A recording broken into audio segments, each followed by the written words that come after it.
we will start with our karakia. Toru, whā, whakataka te hau ki te uru, whakataka te hau ki te tonga. Kia mā kina ki uta, kia mā tātara ki tai. E hi ake ana te atakura. He tio, he huka, he hauhu, tihei, mauri ora.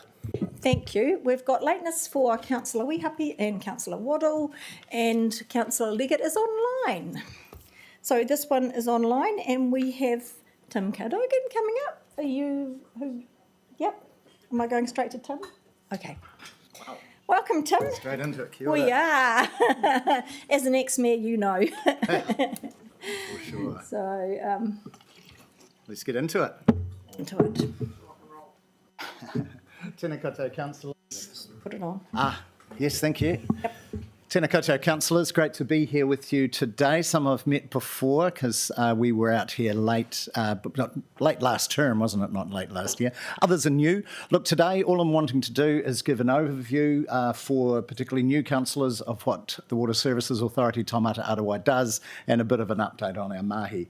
I know you've got Te Aki Wai coming after me, so I'm feeling very much like the warm-up act for what later on today. So I aim to be 15 minutes and then 15 minutes for pātai. So let's get stuck in. I'm also hoping to be joined by Neil Shaw, who's our Water Services Manager. He's based in Hamilton, but the nature of his job is that sometimes things pop up. So if he turns up, that will be ka pai. Look, by way of introduction, Anita mentioned I was formerly a mayor. I was mayor of Central Otago District Council for 8 years, 5 years an elected member before that, leaving October 2024. I was going to say October last year. So I've been in this role for about 16 months now. Came to Wellington to step into an engagement role at Taumata Arowai. About 2 months before I became mayor in 2016, the Havelock North debacle happened, where drinking water supply, I see nodding heads, you're familiar, 4 people had had a hand in their deaths, thousands sick, all out of drinking tap water. Not good, about as bad as it can get. Things changed then, new regulations came in, old regulations were enforced, the landscape changed, and we've been playing catch up as a country ever since. Where are we at now? Because I do have people say to me, come on, mate, it's 10 years ago, move on, you know, let's get over it. Okay, this is a camping ground in Canterbury. It's on a private supply. I emphasise this wasn't a council supply, but it's a private supply.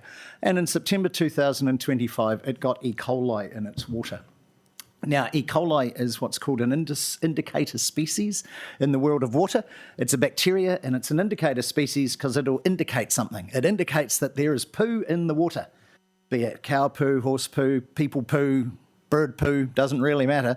There'll be poo in your water if you've got E. coli, and there'll be other things in your water, but E. coli is easy to find on a microscope slide or whatever they do in the labs. They had E. coli. E. coli is generally not too harmful, but it comes in various shapes and sizes, and the type that was in this water supply really sadly was a particularly virulent and nasty type of E. coli. A group of school kids came in on a school camp. Many of them got incredibly sick. And when I say incredibly sick, a number were hospitalised, and one poor wee tot was in hospital for 10 days. We know how sick you've got to be in hospital for 10 days nowadays. Really bad. Now, I'm using this to illustrate that things aren't always perfect. Every week, people have to supply, well, water supplies have to supply on a regular basis, depending on the size of the supply, E. coli testing. And every week we get those tests in, or the labs correlate them, and we get them in at Taumata Arowai. So I can update you on where things were last week. Last week we had 19 suppliers across the country who had E. coli in their water. Oh, wow. Yeah. Last week was a standout week because normally we have a council supply about every fortnight. So most of the supplies that are the problems are not council supplies. Last week we had 8 positive tests at 4 different council supplies, and that's the most that I've seen in the 4 months I've been doing this presentation. So if there's one thing I can get across to councillors that I'd love you to take away from this, is that most of our water's fine most of the time, but not all of our water's fine all of the time, and we cannot be complacent. We can't look to going back to where we were. We've got to keep on top of what is still an issue for New Zealand. We don't want to see more kids and people getting sick. Okay, so how do you keep your water safe? sounds easy. Source water protection is crucial. Look after the water at the start. It makes it easier through the process. And of course, in Havelock North, it was the sheep faeces getting into the bore water that really started off that whole episode. So look after your source water. It also makes your OPEX a lot cheaper if you're good source water. Filtration can be used. High quality filtration can be used to make the water safe, but it also has a very important part to play in making the water clear enough for treatment. And treatment's the disinfection. Two forms primarily: chlorination, been used for over 100 years in the treatment of water across the world. UV treatment used for a lesser period of time, both effective in different ways that I'll come to. And secure distribution, you've got to make sure your pipe network's as good as it can be, because the more you leak, the more likelihood that something's going to get into that water supply after it's been treated. We talk about multi-barrier protection. What is that? It is, you can have chlorine, which will deal with your bacteria, such as E. coli. It will deal with your viruses, such as norovirus. It will kill those. That's good. What it won't do, though, is it won't kill protozoas, such as Cryptosporidium, which got out of hand in Queenstown 2 or 3 years ago. Giardia is another common waterborne protozoa, so you want to take them out as well. And UV will deal with all three of those pathogens. So you have chlorination for some of it, UV for some of it, and then the final important part of the equation is having what's called residual disinfection in the water supply, which is what I was talking about, those secure pipes. You put some chlorine in after you've treated the water that's going to carry along in the pipe network so that the last tap is as safe as the first tap in the network. And that residual dose is something like a drop in a bathtub. It's a really small amount of chlorine, but it does wonderful things in terms of protecting people as you go along. Look, what are we looking for from council or council-owned supplies? Be compliant with the rules or an acceptable solution. I'll touch on what they are shortly. Comply with the standards. Respond promptly to safety risks with appropriate action. That's a lot of words to say that if your supply gets dodgy, you put a boil water notice in place awfully quickly, because boiling water will kill those pathogens as well. Maintain robust risk management plans and demonstrate progress towards resilience. We are anticipating and looking to council-owned supplies being resilient to disruptions by 2028. So far less boil water notices and so forth. Probably not as much an issue for Porirua as it is for some of the rural councils that I talk to, where boil water notices are a fact of life. We have council supplies in this country where people have been on a boil water notice for 10 years. You know what happens when they're on a boil water notice for 10 years? They start ignoring it and go, she'll be right, because that's the Kiwi way. And it is until it isn't. And then you know about it when it isn't. Right, what can suppliers expect from us? It's a pyramid or a triangle of response. We are, and we aim to be, proportionate in our response. We're tougher on council-owned supplies because if something goes wrong with a council-owned supply, thousands of people get sick. And that's demonstrated with Havelock North, where thousands got sick. The camping ground is a small supply where, sadly, but it was a small number, got sick. And you work your way up as the ability of a water supplier to maintain a proper supply deteriorates. We get heavier handed. It's as simple as that. And even at the top of the chart there, where you get in a place where a water supplier is failing, as happened in Kaio in Northland last year. That was a small supply, had been on a boil water notice for 10 years. It wasn't a council supply. By the end of things, it wasn't even pouring water out of the tap for people to boil. So you can't get much worse than that. With consultation and conversations with the Far North District Council and the owner of that scheme, in the end, we said to Far North District Council, you're going to have to take it over because your people aren't getting water. Do you have private schemes? Many private schemes in Porirua? Right, I'll skip over the next bits because that's something that kept me awake as the mayor of a rural council back in the day, because we had hundreds of them. Community supplies team steps in there. That's not going to be too relevant to you guys, so I'll skip that. Drinking water quality assurance rules. This is how you operate a centralised supply. It's what it says. It's the rules. I have it there for completeness because we did do some consultation on changes to the rules late last year, just to let people know we haven't finished going through the many, many replies we got to that. They're only tweaks anyway, really. Acceptable solutions are a means for supplies that aren't on centralised treatment, rural supplies to get easily treated. You guys, doesn't apply to you, so let's move on to some more nuggety stuff. Last year, we bought in, or Parliament bought in, through us, the country's first national wastewater standards. This is actually really important, mahi. At the moment, across New Zealand, 20% of our wastewater plants are operating on expired consents. Under the RMA, so long as you put an application in, you can just keep chugging along with what you're doing. Some of these schemes have been on expired consents for 10 years, and they're on expired consents because to get to consentable standards at the moment is really quite difficult. So we're very conscious of that. The government was very conscious of that. Also, we've got another 40% that are going to have their consents expire in the next 10 years. So we've got this bow wave of consents coming in. I know as mayor it was awfully muddly when you had to reconsent. You had to talk to the regional council, see what they wanted, come up with a plan, go back to them, keep going backwards and forwards. I had different standards down there than you had here. We're a country of 5 million people, and if you want to get some sense of standardisation in place so that I always got confused. I'd say to my people, why can't you just go and buy a wastewater plant for 10,000 people? Surely, we all kind of do the same thing, but got told, no, you can't do that. That's one of the aims of this, is that in time to come, the standardisation will mean that there will be a greater ability to buy off-the-shelf kit, particularly for smaller plants. The way it works is this. If you as a council decide to renew a consent for discharge to water, that's in your hands. Whether you go to water or to land, that's up to you. But if you make the decision to go to water, or in making the decision to go to water, you can look at the 9 different water types that have been put in the standards, because each different type has a different standard. So open ocean has a different standard to an estuary or to a lake or to a low volume river. There's 9 different classes. The standards shift as the sensitivity of the water body increases. If you meet the standard that is the national standard and take it to the regional council can't go, we think that's a bit low, we need you to up the treatment for this. That is the standard, that's the end of it.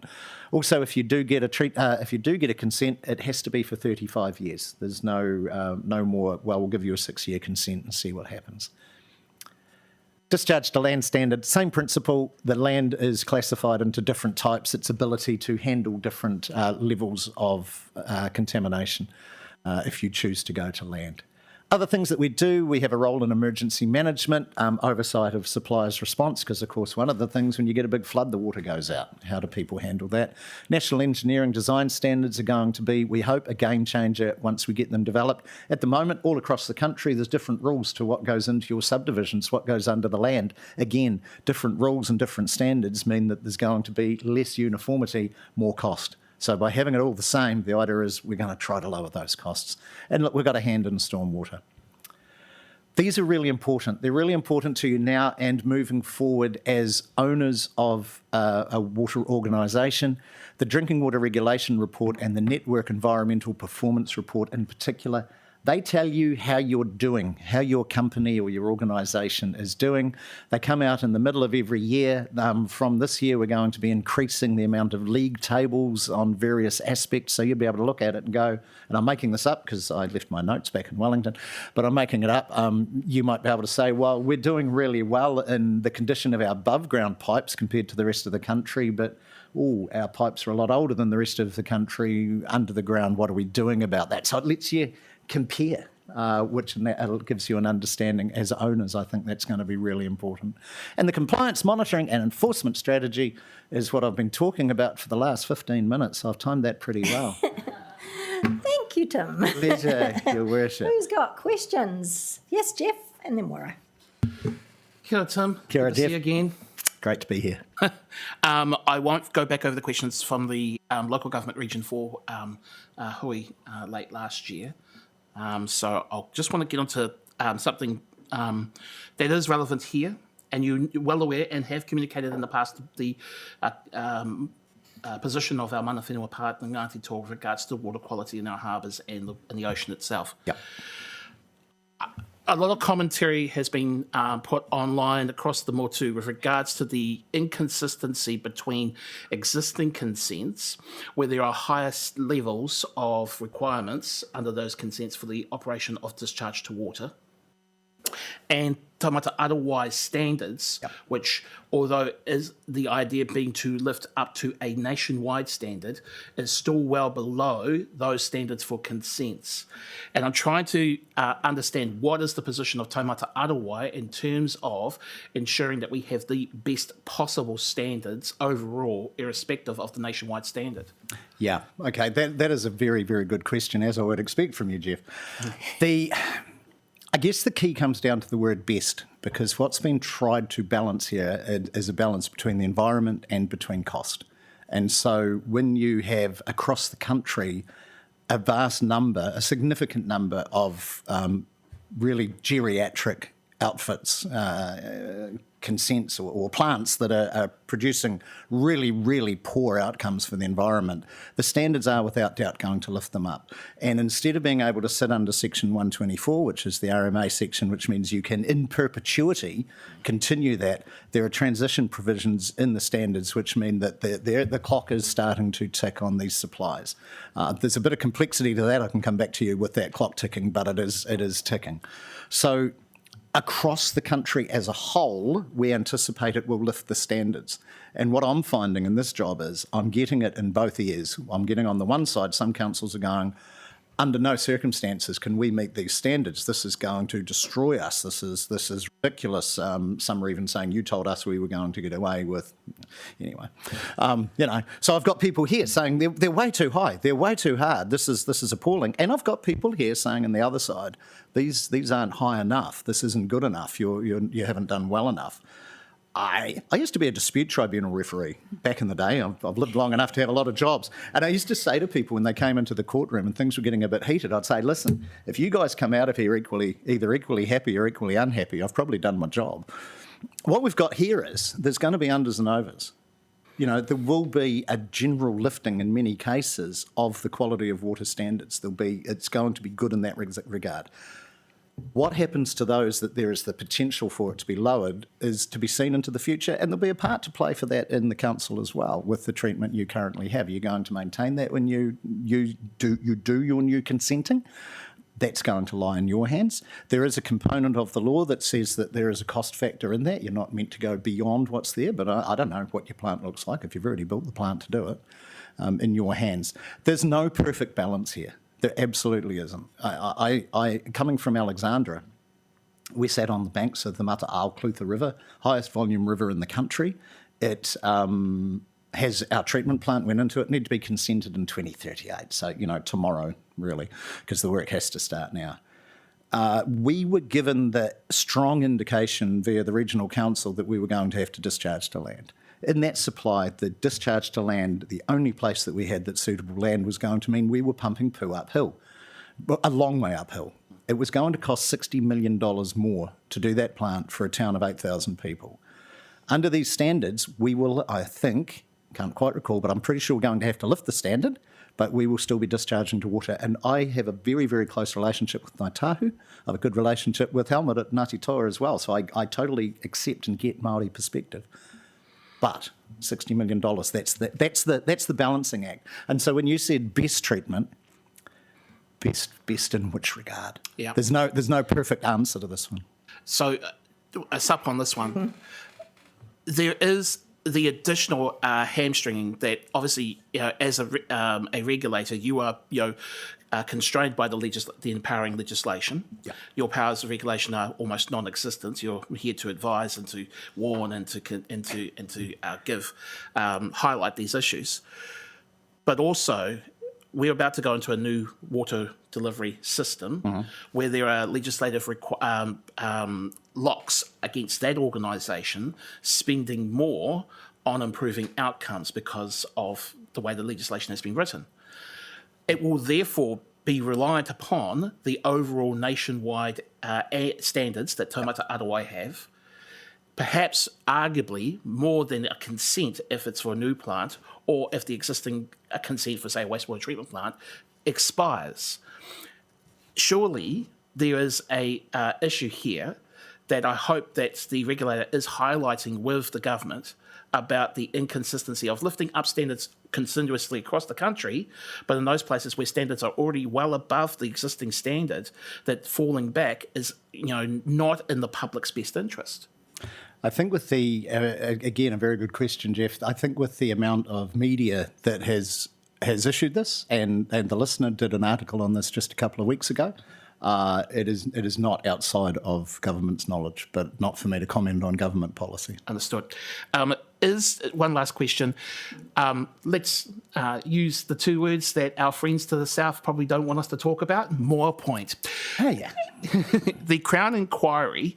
Is there an expectation that the inquiry will come to Taumata Arowai and ask questions? They're obviously not required to do so, and it's all in the terms of the reference that that group has.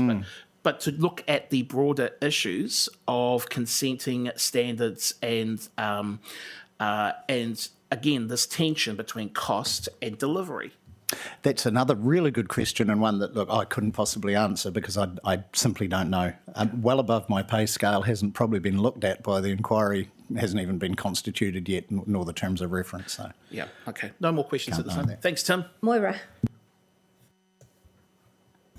Thanks, Tim. Kia ora, I had a similar question about the regional risks. Has your monitoring identified any kind of risks and standards across the region that Te Aki Wai is going to be left trying to deal with? That's my first question. Not that I'm aware, other than the second report that I highlighted there, the Network Environmental Performance Report, does have a look at how different plants are across the country. There's a lot of publicly available information on that. I don't believe not to my knowledge, but there are parts of the organisation that go to a depth that I just swim around on the top of. Thank you. Bad analogy when we're talking wastewater.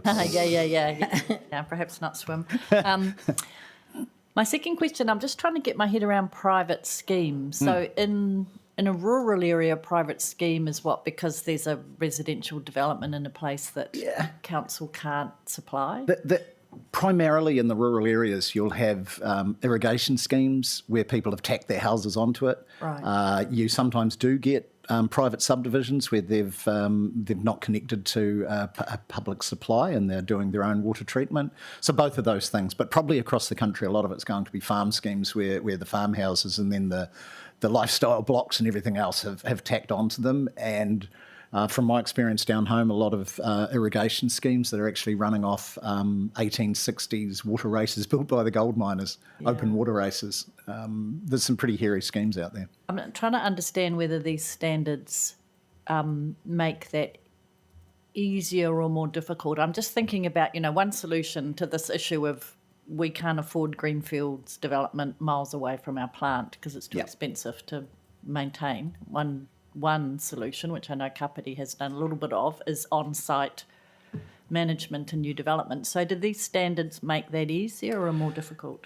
It makes them safer. So prior to 2021, with the Water Services Act coming into play, those schemes could just kind of do what they wanted. That's probably going a little bit far, but it was much more ad hoc. Whereas now, if they're supplying domestically, so not doing any public supply, so no community halls or cafes, what I had to take into account, if they're supplying domestically more than 25 people, then they're going to have to meet the standards if they don't already. So by November 28, they're going to have to, if they're not already registered with us, so if they're new, they're not going to be, they have to be registered, and by November 2030, they have to comply if it's more than 25 people. So depending on the nature of their water supply, the use of endpoint technology, so we're talking filtration and then a UV lamp that treats the water as it goes through, is actually incredibly effective at providing safe water, depending on the quality of the source water. If the source water is very turbid, it perhaps doesn't work as well. But there is the technology there to make that happen, and we've changed those acceptable solutions, which is the regulatory framework for it last year, to make it easier to understand, to allow the technology that can be used to be of a lower type, so it's a lot cheaper and a lot easier to actually manage. So we're trying to get down into that territory now of, you might call it the weeds, but those people who are in those places deserve to have safe drinking water as well. Mike? Yeah, thanks. Sure, right. Look, I grew up in an era where we lived on tank water. Yep. And septic tanks. Yep. And we never even seemed to get crooked back in those days, actually. We seemed to be pretty hardy Yeah. types. Yep. Cat and horse. When they give boiled water advice, do they give advice on how long you should boil water for? Yeah, that's a really good question. A couple of things. You mightn't have got crook, but your visitors might have. and when I talk to rural councils, they nod their head because you build up immunity. You get used to your bugs. Or you could be in situations where well, tank water is actually a lot easier to treat. It's still best to treat it because of bird droppings on the roof and so forth. And I have had a grey moment and completely forgotten the last part of your question. Just how long you boil water Oh, for? thank you. Yeah, I knew it was an easy one. Look, the recommendation is a minute. Bring it to a rolling boil for a minute. Realistically, as soon as it's boiling, the bugs are dead. They normally die at about 80 degrees, but we'd like to be very thorough, so we're in public. But yeah, boil it for a minute. So is that the protozoa as well as the... Yep. Yep, they don't do any good. Fascinatingly, with the protozoas, when we talk about UV treatment doesn't kill them. It neutralises them. It makes them sterile. So you're still drinking them, but they can't breed in your belly. So, yeah, good, eh? Glad we haven't got any morning tea. Yeah. Kathleen. Sorry. Kia ora, Tim. Kia ora, Kathleen. So my question is, I'm interested in your view on how these standards of this organisation are going to benefit or impact Porirua specifically, either negatively or positively. In terms of drinking water or wastewater? Just this whole... In general. Yeah, in general. Look, your drinking water is pretty good. You know, even though I forgot to bring my notes, I read them and went, okay, because I read some and I go, ooh. I didn't go, ooh, with Porirua. So you're pretty good. The long-term impact of the wastewater standards, I don't know what your current standards are. Jeff's indicating to me that they're higher than what our national standards are. There's a lot of water to go under the bridge as you go through that reconsenting process, which is when? It's we are considered doing a couple of years ago. Yeah. So we have an operable consent. Yes. Yeah. So you're not going to be doing any, unless Te Aki Wai wishes to, any changes to that until that consent comes up for expiration. So that's a long way down the road. There'll be who knows? So just to be clear, so the wastewater conditions for the consent will stay the same? They stay the same, yeah, until such time as either the consent expires or the consent holder decides that they're going to seek a new one for whatever reason. Thank you. Anyone else? No, thank you, Tim. That was really valuable. Well, I I'm appreciate glad you it coming was. in, and I know you've got 2 more to do. I've got 2 more, so I've got to go back to Wellington, which I love coming out to Porirua. And I said to my wife today, I said, I'm getting a train, and she goes, she said, I used to hate the nerds at school, and I've married one. So. Okay, well, thank you for coming in. My pleasure, and all the very best to you for an interesting term to come. Thank you for joining us online. That completes us online today.